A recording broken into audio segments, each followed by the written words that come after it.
All right, good evening, everyone. I'd like to open this public hearing on behalf of the Board of Selectmen, and to begin, please rise, join me in the Pledge of Allegiance. I pledge allegiance to the flag of the United States of America and to the republic for which it stands, one nation, under God, indivisible, with liberty and justice for all. Okay, thank you for coming, everyone. We are here tonight to hear public comments on the charter revision plan that was submitted to the Board of Selectmen back in December by the Charter Revision Commission. Just so you know, in between that submission to the Selectmen and today, there have been no changes. So the final report and recommendations that were submitted by the Commission stand as they were voted on and approved by the Commission. The Selectmen have made no changes. And just to clarify one point, because there was some controversy in the, I wouldn't call it the press, on a local website, a blogger, there is no recommendation on behalf of that commission, nor is there at this point a recommendation by the Selectmen to add a 4-year term to the Selectmen. So just wanted to clarify that. As you look at today's report, that's not on the table. So I'm going to open the floor for comments. I trust everybody has read the proposals. And before I let the floor stay open for comments, I do want to read. I have one correspondence to read into the record. We don't normally do this for Board of Selectmen meetings, but seeing as how this is a public hearing, I do want to have this on the record because the gentleman is not here to read it himself. This is from Robert J. Legnard, 11 Evergreen Drive in Bethel. Quote, I apologize for not being able to attend this evening's public hearing, but I have a previous commitment with my grandsons which takes precedence. I would like my feelings to be recorded this evening for the record. I have attended numerous public meetings held by the Charter Revision Commission, and I am in complete agreement with the proposals put forth by this commission. They have done an excellent job of thoroughly working their way through the process. The revisions are needed for the orderly running of the town, and I would support them wholeheartedly when they go to referendum at a future date. In my opinion, the Commission has accomplished what it was empowered to do in an orderly and professional manner, and all members are to be commended for a job well done. Thank you all for serving your town in this endeavor. Now it is time to move this process forward to a vote without delay. Sincerely, Robert J. Legner. So that's in the record. Now I'll open the floor for comments. Yes, sir. I have to ask a quick question. You mean we cannot make a comment in regards to the 4-year term? You can make a comment on any part of it, but yeah, Okay, that's, then I would yeah. like to do that. Okay, sure. Go right ahead. Don Ritter, 60 on Patty's Lane West. My comment is pure. I'm not trying to speak for or against it. I really truly believe when a commission of 9 members votes in favor of a particular item by one vote only, I believe that should be on the ballot. It should not. One vote should not determine whether something is or isn't on the ballot. Let the people of Bethel decide.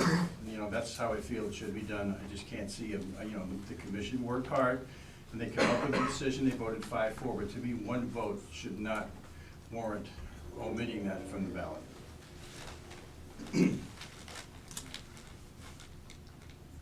Thank you.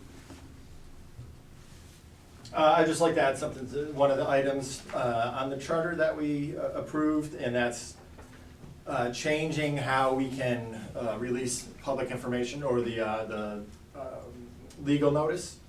And it's important to note that the state judicial system now uses their own website, and they do not publish in any periodical, anything printed. Mm-hmm. So precedent is there. We don't have to worry about the penny saver in Brookfield or anything. As soon as we get this passed, it literally saves the town thousands and thousands and thousands of dollars because the state's doing it. So they can worry about the lawsuit. We'll follow their lead. It just makes sense in the digital age to not have to print something in a newspaper nobody gets. That costs us, what, $600-700 a pop. So. Okay, and just for the record, you are Nick Hoffman. Oh yeah, sorry, Nick Hoffman, 163 Plum Shoes Road. Okay. More comments? Yes, sir. Anthony Rubino, 43 Redwood Drive. I'm sorry. 43 Redwood Drive. I looked over some of the revision, but I didn't see, maybe I missed it. Is the police commission Yes. revision in there? Yes. It is in there. Yes. That's what And I did the- not see it. It Yeah. applied to a couple other commissions and such as well that need to do site walks, so we Yeah. added some flexibility for the meetings. Yeah. The general comment that any commissioner could meet in any town building. So. Which the would new- include the police The station. new police station is a town building. Yep, oh yeah, It was high on their priorities. All right, thank you. yes. More comments? Yes, Penny. Penny Kessler, 22 Spring Hill Lane. Just a point of information before my other comment. Penny Saver no longer exists in this area. They were closed, so they are not an option. Understood, but when we started deliberations, we were referencing Okay. Brookfield using the penny saver. That's Right. okay, Dick. Yeah. Okay, understood. I Yeah, just that- wanted to that- make that clear. I am also disappointed that the 4-year option for the selectmen is not going to be on the ballot. I think that it is too big an issue to be left to a one-person majority or one vote majority vote. Okay. That's it. Thank you. Yes, Kitty Grant, 23 Quaker Ridge Road. I respect everyone's opinion, I must say that, but I have been on boards and commissions for many years, and a lot of times, one vote does carry it. And if everyone would remember, please, this was put in front of the voters in 2014, and they said no. And in this region, there was only one town that has a 4-year term. So I don't really think there's much of a precedent for it. And my big problem with it, if you can call it that, is every other year we have a municipal election. And that election is, on the top of that ticket is our Board of Selectmen. If you look at the numbers for municipal elections, they have been going down steadily. And without having the Board of Selectmen at the top of the ticket, I'm just afraid that that other municipal election, when the boards and commissions are coming up, no one will come out, or even less people will come out and vote. And I think it's important that people do vote. I would never not. But I just think that the 2-year term should stay the way it is, because the people of the town have already said no to it. Thank you. thanks. Yes, sir. Rob Jackson, 26 Deepwood Drive. I'm sorry, what drive? 26 Deepwood Drive. On more of a comment or a question than a comment, this is an all or nothing referendum when it goes there. It's either all of the items pass, not some of them. Not necessarily. The process is the Board of Selectmen has to decide if every recommendation goes on the ballot individually, or if some of them are grouped together. In the past, what the usual practice has been to take things that are more technical changes, like, say, changing language to make it gender neutral, or changing the name of a department from, say, data processing to information technology. So technical changes that really have no political significance get lumped into one ballot. Other things are usually standalone so that the voters can have their say, whether they can pick the ones that they think are worthwhile. So if the 4-year term were to make the ballot, that wouldn't, if people weren't in favor, that would knock everything else off that you guys worked on. It would be up to the Board of Selectmen to do it that way. If it were there, that would be my preference, would be to let people vote on that one item individually and not lump it all together. Perfect, thank you. Okay? So did you have any other comments, or? No, that was my main one, is a lot of times with like budgets, people vote down a whole budget because they disagree with one thing, and I wouldn't Yeah. want that to happen Yeah, to yeah. the work that you guys put in Right. because of one thing. Right, correct. Okay. More comments? Yes. Billy Michael, 27.5 Fleetwood Avenue, relative to the 4-year term. I think this Charter Revision Commission, and I go back to 1989, I've attended a lot of meetings concerning charter revisions in over 30 years now. I think this Charter Revision Commission gave the public more public hearings to comment on the budget than any other. And the chairman can either verify that or tell me I'm wrong, don't you? I'll defer to the town historian. I'm a but I town, just- no, wait a minute, We had- I'm not, no, We that's, had, that's we had more Patrick turnout, Wild. and I didn't want to. Patrick Wild was the Okay, town sorry, historian. apologize. Sorry. So, in my 30 years, I never saw more public hearings for a charter revision proposal. And in those hearings, they elicited a lot of opposition to the four-year term. And I think the charter revision, rightfully, the vote, reflected what they were hearing at the town, the public hearings. And this was the beauty of a town meeting form of government. The Board of Selectmen was unanimously for this. You have an inordinately louder voice than the people at large, but in the town meeting form of government, the great equalizer, the public hearings, the referendums, the least among us has a voice. It's incredible, which is why I love town meeting form of government. I don't want to see it change, and I know the last few charter revisions, someone like me could see an underpinnings of moving away from it. It's archaic. It's not orderly enough. Everybody wants more order and efficiency, and the more efficient government gets, to me, the more easily they can regulate you and they can tax you. And I'm against, which it leads me to the proposal of raising the threshold to $2 million in the spending. That's this is on the charter proposal. This That's is on on public utilities. public Yeah, utilities. but that's in the charter, right? That is the charter proposal? Yes. Yes. Okay, yeah, like someone like me, because I don't want to make it any easier for the government to spend money. I don't want to make it easier for the government to spend $2 million. So it's gonna pass. I imagine there's not gonna be a big outcry about this, but I'm opposed to that. I want to keep it at the $1 million threshold to allow people, mandatory referendum on spending $1 million, over $1 million. That said, this will be another chapter in our history, and it's a wonderful chapter because I think that the people came out and are protecting the separation of powers, the division of power, just as we did 5 years ago when we defeated the five-man board in the four-year term, and the Charter Revision Commission did a good job restricting it to 2 years. I want to take a moment to clarify, seeing as how this is not a formal town meeting. On that point, you are aware, I want to make sure you're aware that with regard to public utilities, the government does not spend taxpayer money on that. The purpose of changing that threshold is to not have to have an expensive referendum to simply allow the Public Utilities Commission to spend ratepayer money. It has nothing to do with taxpayer money.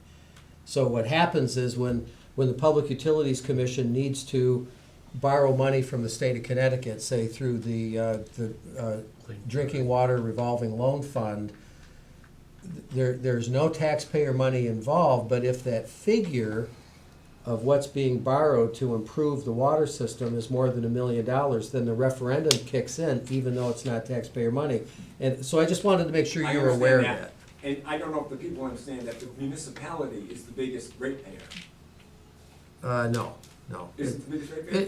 It's significant, but yeah. So even if those people with wells in the town, in their municipal budgeting, Yeah. is charging everybody for the water in our schools, in this building, and Yes. the athletic. So even though you say only the water users pay the bill, the municipality is the second biggest water user. So everybody in town is paying for that. So you're advocating being able to vote down rates? My vote down rates. I'm not gonna say, I'm not advocating that because I don't know the subject enough to take a position in this. Yes, And right. I don't want to get embarrassed in front of all my townspeople. But I'm not embarrassed to say, I'm not embarrassed to say, I like constraints on government spending, whether it's on your car taxes, your water taxes, your property Okay, taxes. there's, So, Can I I just kind of wanna- fill in on some of the deliberations? I mean, a lot of this is the consequence of choosing to not sell to Aquarium. We chose to be a public utility company. And so what this does is protects the ratepayer. Yes, Because you it can't does. just have an activist group with a boatload of misinformation fill a town meeting and shut down improvements to somebody else's water system.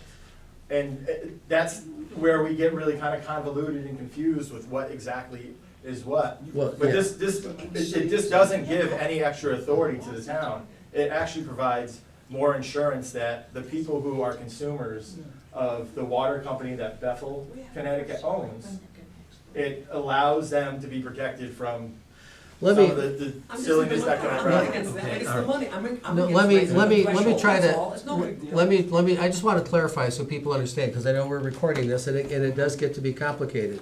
There's no such thing as a water tax. It's not a tax, it's a user fee. You pay for the water that you use.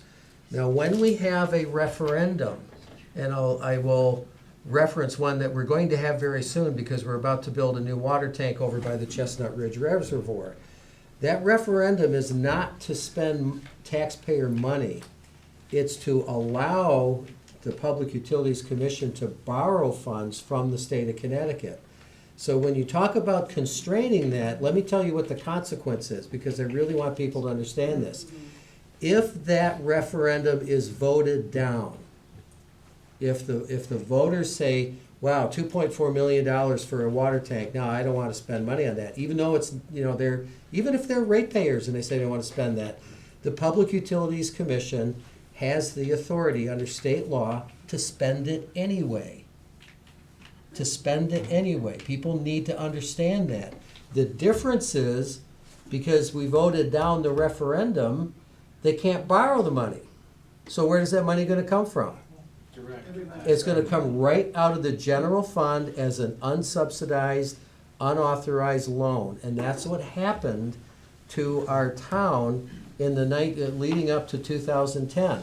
The Public Utilities Commission was not charging enough. They were constraining their rates. They hadn't had a significant rate increase in over 20 years. And as costs went up, and the rates did not go up to handle those costs, we started siphoning money out of the general fund. So in 2009, when Rich and I first took office, the general fund claimed it had, the financial report said that there was $6 million in the general fund. 2.9 million of it wasn't there. It was an IOU, because the utilities had drained it out. Therefore, we really, if we were going to run the public utilities properly, we wouldn't have any referendum on that. They would have their own authority to borrow money separately, because it's outside of the realm of town finances. That's not the way it works. But at least with this proposal, we cannot waste money having referendums on things that they really need to buy, because there's very little you can do with public utilities that's less than $1 million. Pump systems are over $1 million. Tanks are over $1 million. So this is going to allow the Public Utilities Commission to very efficiently run that operation for water especially, and maintain water that meets state standards and provides good quality and good service with the minimum amount of interference with government bureaucracy. That's basically what it is. So I just wanted to make sure that people understood that, because it is complicated. So I thank Nick and Michael, Billy, I thank you both for your comments. Now, Thank more you. You're welcome. more comments on the charter changes. Okay, you'll be sorry. All right. You don't want to get up. Tim, I've actually got one. Yep, hold on. Sure. All right, and I gave Nick a copy as well. I'm just going to kind of summarize what I've provided to you. Your name and Oh, I'm address. sorry, Tim Beeble, 63 Grassy Plain Street. I just go through section 6-3B on the budget referendum. In paragraph 2, it details that we're going to have 2 referendum questions, one on the town operating budget, one on the school, the Board of Education budget. Mhm. Paragraph 3 says we're going to have 2 advisory questions, reflecting both of those main questions. Should there be a fourth paragraph in there that talks about the capital budget, and saying that that budget referendum is going to possibly include a third question on the capital budget when that capital budget exceeds $1 million. So again, it's just something for you to take a look at, because I'm not following. Can you explain what you mean by that? in sections C6-3B. Yeah, It talks about the budget referendum process. yeah, And there's a paragraph saying there's going to be 2 referendum questions, town and schools, right? plus an advisory question. Plus 2 It advisory doesn't say questions. anything about a Possibly capital 3. budget. Question. Just right. No, that has nothing to do with the advisory. Excuse me, it's not a capital budget. What it is the budget town meeting is being used as a town meeting for those capital items. It's not a budget, it's not a capital budget. But it goes on And the that's all ballot. it's for. It doesn't, no, it only goes on the ballot if it's over $1 million. Right. To fit the same requirement that was just brought up. And so my suggestion is, Okay. take a look at that paragraph, that section. It doesn't say anything about there being anything other than 2 budget questions and 2 advisory questions. That's Yeah. it. Well, they're just writing one now. Well, but Yeah. 2 advisory, you're talking about the answers to the questions, not the questions themselves. So there's school budget, operating budget, and the 2 advisory questions. And since we often have a capital budget item on there as well, take a look at it, see whether you need that. Well, there's not always, I mean, there have been in recent years, but conceivably, there could not be a capital item, right? Well, that's right. And so the language could say, as I'm suggesting, that there could be a question for capital budget whenever the capital budget exceeds $1 million. Okay, So similarly, Nancy Ryan and I had suggested back a year ago, section C6-8, actions requiring referendums. It's really a very light portion of the charter, and it doesn't go into detail as to timeframes for when you'd have a town meeting on the capital project item and the timeframe for having a budget referendum. And so you could take a look at that and see, we had suggested expanding that to give some, especially some flexibility, so that, let's say you have a project that's being contemplated over the summer, and you go ahead and have your town meeting, you can have your town meeting in September, and rather than just going to a referendum on the capital budget item within, say, 15 days, instead, give flexibility so it could be added to the November budget. November ballot, so you wouldn't have to have a standalone budget referendum. Sometimes you can't do that, Tim. If it's state money or the state school grants or something like that might apply, so Yeah, you but can't at put least a you could rule. provide, at least you could provide the opportunity. Right now, I mean, the way it's always been is, even though it's not written into the charter, they're held within 15 days. Well, the state requires you to have your questions that appear on the ballot available and submitted by October 1st. So you really have to have it wrapped up. But again, this is something that the registrars were suggesting, and you can take a look at. Moving on, section C7-5, Charter Revision Commission added a new section, I think it's a valuable addition to our charter regarding resignations and removals. You might take a look at further revising this section to make it clear that any appointee immediately ceases to be a member of that board or commission if they are no longer an elector of the town of Bethel.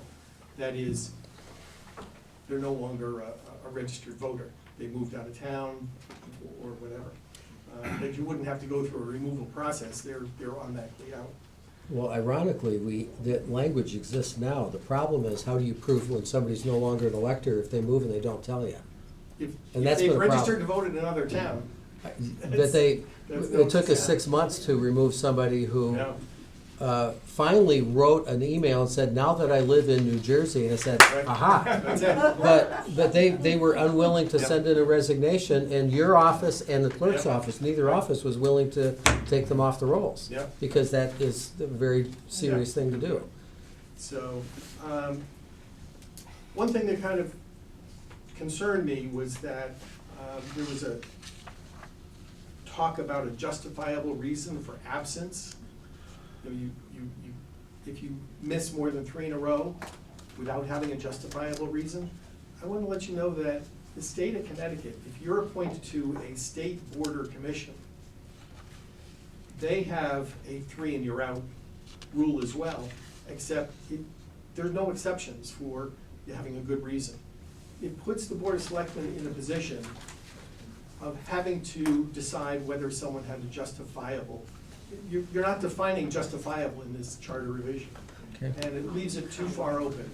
And before long, you're gonna create a precedence where the whole thing is unenforceable. Section C8-1A, offices and departments. There's a proposal in C8-5 to change the name of the Director of Civil Preparedness to Emergency Management Director.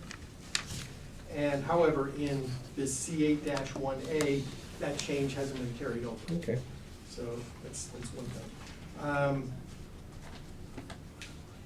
In C8-9, the very last sentence was a little bit concerning. It says, "The Director of Public Works shall organize the public works operation in such a manner as he or she shall deem most economical and efficient."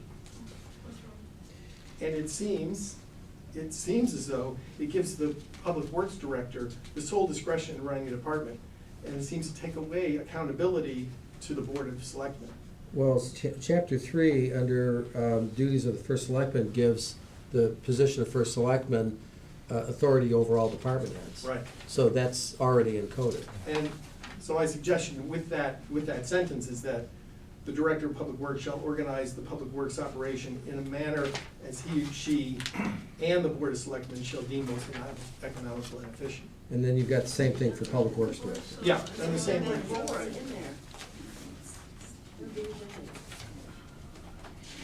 So, anyway, I know you had to go through a process this year to remove a public works director, and, you know, if he had fought it and turned to the charter, he might have said, oh, well, I can run the office the way I want. No. The charter says it. But No. The accountability in chapter 3 is pretty ironclad. We covered that with the labor attorney. So I'm trying to reassure you, we're in good shape. Okay. Section C11-11, the new charter language is proposed that would allow certain land use boards and commissions to hold site meetings as they currently do. And then it specifically names specific land use boards. But I think, at the very least, public site and building should be added to that list. Okay. And perhaps you could make it a little more open-ended by saying, including but not limited to, and then give the list. So that other boards, if necessary, could do a site visit. But I think you should include that in the proposed language, that these site meetings must be open to the public, since they are Well, public meetings. They are. I mean, by law they are, so. Yeah, so, and just finally, I am in support of the 2-year term for the Board of Selectmen. So in 2014, the vote was held during a gubernatorial election. We had 57% turnout, and the 4-year term question was soundly defeated, 58% to 42%, with a margin of 952 voters. So I just ask that we respect the voters' decision at that time and not go back to them with the same question. Thank you. Okay, I do want to make a comment on that, because this has come up quite frequently. 2 things. One, the charter, in its original form, previous form, going back in the midst of time, whatever that was, whoever framed the original version did something that was very wise, and I think we need to consider it. They require a charter review every 5 years. And the purpose of that is to make sure that this foundational document is refreshed as needed on a regular basis. The charter doesn't require that it's changed. It just says it should be reviewed. Now, to the vote that Mr. Biebel refers to, this has been brought up many times, this was not the same vote.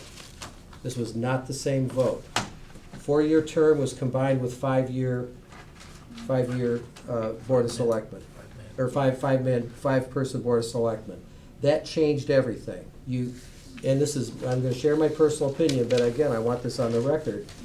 It is not correct to say that 4-year term can never happen because of that vote. There's a reason why this is reviewed every 5 years. Things change over time. Many times, ideas come up and it takes some time for people to get used to them.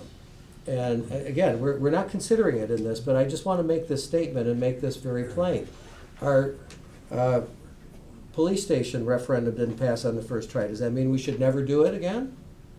There were other charter changes that didn't pass on the first try. It takes some time to get used to things. People change, situations change, so it is therefore, I personally don't accept the notion that because it was voted down once, it should never come back. That does not mean I plan to put it forward and give it back to the Charter Commission. They've already worked on this thing for 17 months. My personal opinion is I'm disappointed it's not on this, but that's for consideration for another time. But I do want to make that statement for the record. But thank you for your comments. Plus, you've got a couple of good catches in there that I think we need to take a look at. So, more comments. Brad, I think you had your hand up. Yeah, since you made a statement at the beginning of the Brad, meeting, will I you just say want. your name and address, please? Brad Colts, 1 Fairchild Drive. Thanks. I just want to correct something since you entered it into the recording. The Bethel Community Gazette is a recognized newspaper. It's a member of the National Newspaper Association. It has hundreds of paying subscribers. Okay. Referring to it as a blog is deeply inaccurate. Okay. I'd also like to state for the record that your office was asked for a comment on the efforts to continue having the commission reconsider this issue and have the opportunity to correct us if you feel that we've misreported. Yeah, I'm aware of that, yeah. So I just wanted other folks to be aware of Yeah, that as well. right. Because you did. Yeah, Okay. well, I offered a personal opinion. I was not speaking on behalf of the Board of Selectmen. All right, thank you. So I wanted to make that clear too. So that's, again, not speaking on behalf of the Board of Selectmen, so thank you for One that. other point, Mr. Hoffman raised the issue of public notices. The Community Gazette now has 7 editions. We run public notices for a number of communities. We do not charge for that. We run it as a public service. Okay, Bethel has full opportunity to do that. We have a larger readership than the current newspaper that you're using. And I can also tell you that the National Newspaper Association and the New England Press Association are looking into a legal response to the state's department's breaking of current regulations. I suspect that they will go after individual communities that try to follow suit on that as well. So I just wanted to make that. okay, all right, good, thank you. You're welcome. More comments? Yes, Eileen? Eileen Goodrich in Patty's Lane. Paul Zakowski is not here tonight. Was he in unanimous agreement with the? Is he what? Is he in unanimous agreement with the decision of the Board of Selectmen as far as a continuing with the 2-year term? Well, we have not had a vote since the commission submitted this proposal. The vote a year and a half ago to recommend that the commission study a 4-year term was unanimous, yes. All right. Yes, Well, I spoke at the last public hearing, but I am disappointed that it wasn't considered a 4-year term. And my reasons were that, I'm sorry. No, go ahead. My reasons were that the most important board or commission in our town is the Board of Finance, and that's a 4-year term. And I think having a good Board of Finance for a 4-year term, working with the Board of Selectmen for a 4-year term, I think is really very important. And all other boards or commissions, except for alternates, are 4-year terms. And I can't see any reason why it shouldn't be a 4-year term. And I'm disappointed that it's not going forward, regardless of what was the decision last time we voted on this. And I'm disappointed that it's not going forward as a 4-year term. Okay, thank you. Thank you. More comments? Yes. I'm sorry, Rob Stoll, 15 Grand Street. I would like to echo Eileen's comments regarding the four-year term. And the way I look at it is that the world has changed. I've lived in town since 1984. I think the business of government has changed significantly since that time. And the Board of Selectmen really serves more like a conductor of an orchestra versus a power pole. And I think to put that on the ballot or on a referendum as a standalone would be time to do that. The second thing I'd like to address is the advisory question on the budget. And I did speak to this a little bit at one of the public hearings. But I liken this to me giving a middle school math class and saying, you know, the old train leaves New York headed for Chicago at 9 a.m., 85 miles an hour. There's a train on the same track leaving Chicago for New York going 70 miles an hour. And the question is, what color is the conductor's tie? There's absolutely no relevance to that question, that advisory question, to the budget process, because they are not linked. You can vote too high or too low, and then the advisory question too high or too low, and then voting on the budget itself, yes or no. But there's no connection with it. And now we've added the Goldilocks conundrum. We've added a just right. But again, it's not connected.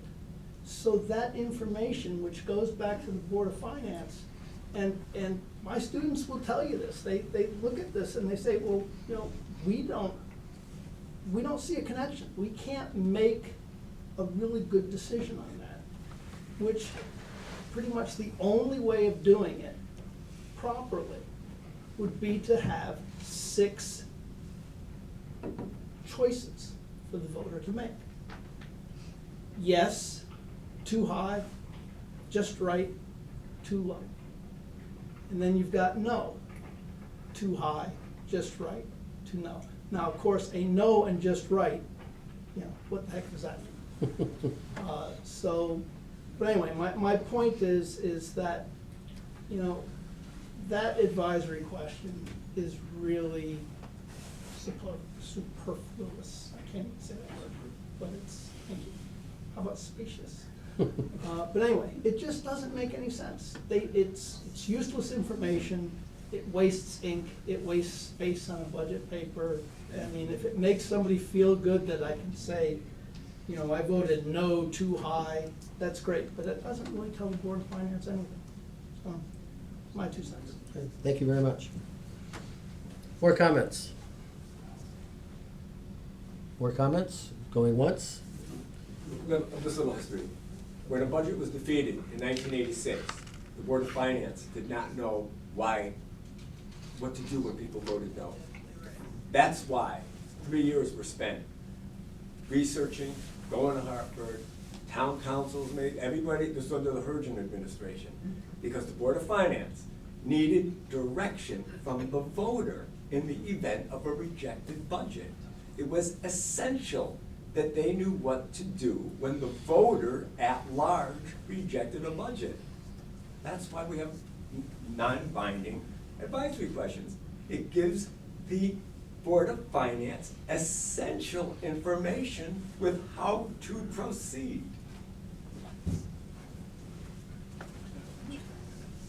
I just want to speak to the, that we're not gonna have a chance to vote on the 2-year, the 4-year budget, I mean, not budget, but, Yeah, select. the term, yeah. I think it's good to have it every 2 years, because I think in the years where you're not having that on the ballot, people don't talk about it. It's a position that's not thought about. And I think anytime you can get all kinds of people into a room to debate a certain position, whether it's the budget, whether it's selectmen, whether it's Board of Finance, it's a chance for the voters to educate themselves, to learn more about how the town works, and to learn the differences we all have with each other, and to get in a room and discuss things like this. So I think it's good to have it every 2 years. I would support 2 years for everything, but that's just my thought. It's a lot, a lot of elections. All right, any other comments? Same pattern we're on. Okay, going once, going twice? All right, thank you, everyone. You sure nobody else has anything? All right. Then I'll close this public hearing and thank you all for coming out and sharing your thoughts. Thank you for the written material, very helpful. And have a wonderful, sparkling evening. You have a slide for that?